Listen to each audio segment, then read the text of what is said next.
Hi, this is Jeff Peterson with CPAC 1031, and today we're going to be talking about what financial planners and investors should be asking about the DST from the wholesaler or sponsor that's selling them the DST interest.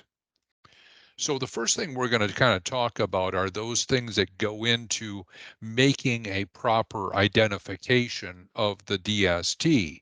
And one of the you know, critical things to ask is this a single asset DST comprised of only one parcel or property, or is it a multiple asset DST comprised of multiple properties? And if it has a bunch of different non-contiguous parcels in it, remember that that may violate the three property rule for identifying replacement properties. So it may be more than three properties and require you to make your identification under an alternative rule, such as the 200% rule. The next thing to think about is there leverage on the replacement investments, the underlying real estate, and is that debt allocable to the co-purchasers or beneficial interests in that DST? Some DSTs are 50% levered. The underlying assets already have debt on them up to 50%. So when you put a dollar into that DST and you're allocated the 50% leverage, your real buying power is $2 for every dollar that you put in. And that's going to be important when you're determining your ceiling under the 200% rule, because the value of what you're buying isn't just the equity that you're putting in, but also the debt that's allocable to you. So be aware that if you're buying a leveraged DST, that DST may take up more bandwidth under the 200% rule than you had anticipated. The next thing to think about is what kind of tax report or tax document the DST sponsor is going to send you for completing your taxes. You may receive an alternative or substitute 1099 while you're in the DST stage.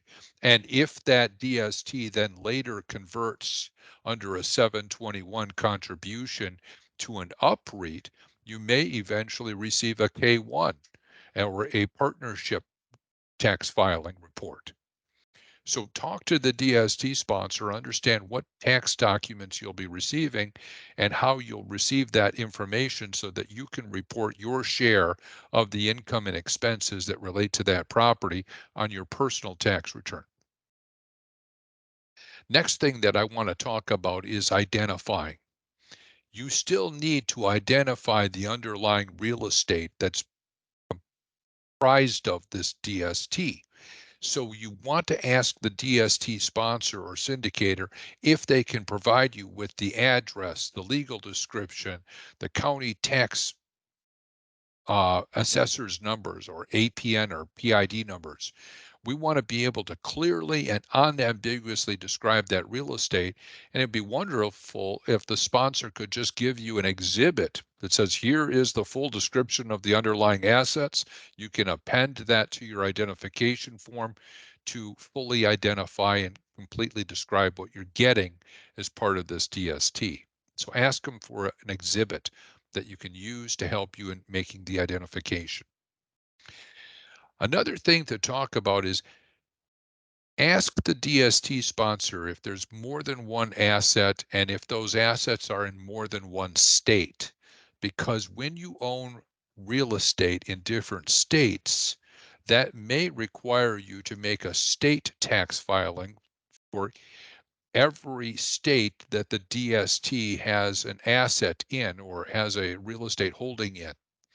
Uh, if there is a DST that's comprised of 12 different properties in 12 different states, that may require your CPA to charge you for filing a tax return in each of those 12 states to report your share of the income and expenses due for that particular state.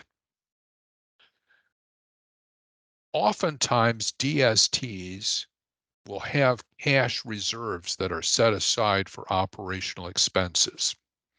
If your 1031 funds are sidetracked or siphoned off to fund those cash reserves, those escrows, rather than being redeployed into the real estate, that could trigger some gain.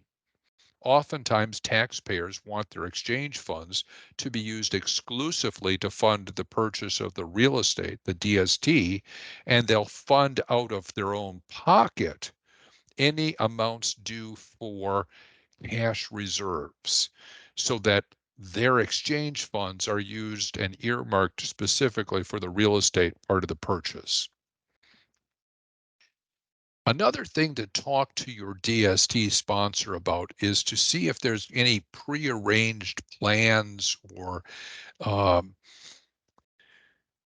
designs to change the DST after you buy it. Will there be a cash out refinance under which you could get back some of your equity? Or will there be a conversion to an UPREIT quickly before you've held that interest in the real estate for very long? If there's going to be any material changes, such as a cash out refinance or a conversion to a partnership within that, say, first 24 months after you acquire it, that's something that you want to know because that may change the defensibility of your real estate holding.